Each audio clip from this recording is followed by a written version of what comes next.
আমার একটি dancing broom cactus. পরশুদিন আমাদের এখানে যে ঝড়টা হয়েছিল, সেই ঝড়ে আমার এই টবটা ভেঙে এই গাছটা নিচে পড়ে গেছে। হ্যাঙ্গিংয়ের এই পটটা দেখুন একদম নষ্ট হয়ে গেছে, এটাতে আর কিছু করা যাবে না। তাই আমি আজকে এটাকে নতুন পটে রিপোর্ট করব। তবে আমার কাছে আজ বেশি বড় টব নেই, এই ছোট্ট পটটাতে আমি রিপোর্ট করব। আপনাদের যাদের কাছে এই ক্যাকটাসটি আছে, সেই ক্যাকটাসটি কিন্তু আপনারা এখন একে নতুন করে রিপোর্ট করে দিন, কেননা এর এখন বৃদ্ধির সময়। আমি ফেব্রুয়ারির প্রথম দিকে এটাকে রিপোর্ট করেছিলাম বড় টবে, কিন্তু দুঃখের বিষয় সেটা তো ঠিকঠাক হলো না, যে কারণে আমাকে আজকে আবার করতে হচ্ছে। আমি এই পটটার নিচে গ্রিন নেট দিয়ে দিয়েছি, তার উপরে কিছু দেখুন কোকো চিপস দিচ্ছি।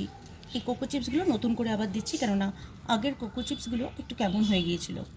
এই কোকো চিপস দেওয়ার একটাই কারণ, যাতে আমি যখন গাছে জল দেবো তখন সেই জলটা রিটেন করতে পারে টবে, অর্থাৎ ময়েশ্চার রিটেনিংয়ের জন্যে এই কোকো চিপসটা দেওয়া। এটি ক্যাকটাস জাতীয় গাছ হলেও এটা একটু ময়েশ্চার পছন্দ করে, তাই জন্য এই ব্যবস্থা। আর এই যে আমার মাটি, এই মাটিতে কিন্তু আমার হাড় গুঁড়ো, নিমখোল, মাটি এবং বালি, এই চারটে জিনিস মিক্সড করে দেওয়া ছিল, তাই আমি এই মাটিটাতেই দেবো, নতুন মাটি দেবো না। আর শুধু যেগুলো আলাদা আলাদা হয়ে ভেঙে গেছে সেগুলোকে আমি লাগিয়ে দেবো। আর বন্ধুরা, আমার যেই শাখাগুলো অর্থাৎ এই গাছের ডালগুলো ভেঙে গেছে সেদিন পড়ে গিয়ে, আমি কিন্তু সেটাও পাশে এরকমভাবে লাগিয়ে দেবো।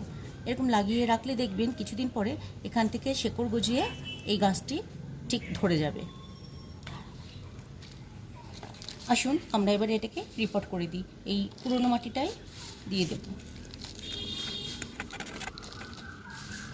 বাস হয়ে গেল আমার রিপোর্টিং।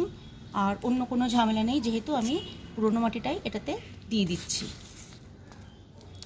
এবারে একে জল দেব এবং একটি জায়গায় ঝোলানো অবস্থায় রেখে দেবো বা নিচে রেখে দেবো।